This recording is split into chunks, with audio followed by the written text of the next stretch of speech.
So guys, card is, as I said before, will be backed by Stripe. Stripe is pretty much the payment processing of the internet. If you ever bought anything online, whether you ordered food or bought clothes, it's very likely it was processed by Stripe.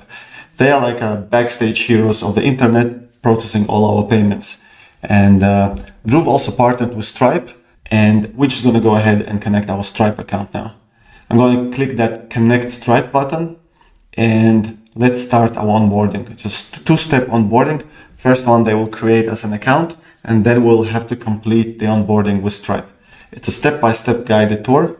All right, so now account is created. Now we need complete onboarding. Click that complete onboarding button once again, and we'll be redirected to the onboarding of Stripe.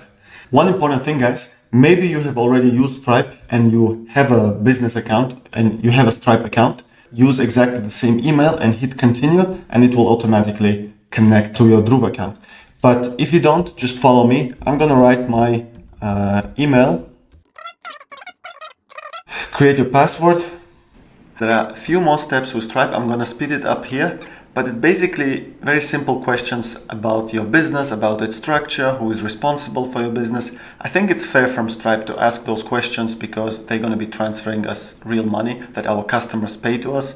Therefore, go step by step.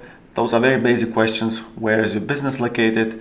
Who is responsible for it? The name of the business, address, so on and so forth. So nothing very complex. And then you will also connect it to your bank account. It will take you maximum another 5 minutes. And once you are done, you will simply connect to Dhruv.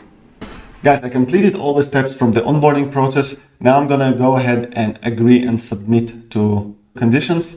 And we are now back to Dhruv account. And you can see now that our Dhruv is connected to Stripe. Finally, we just need to enable it. Let's just hit that toggle to enable our card payments, and we can go back and check our store. Once we click on it and quickly proceed to checkout, we have all the payment options: PayPal, card, and cash finally.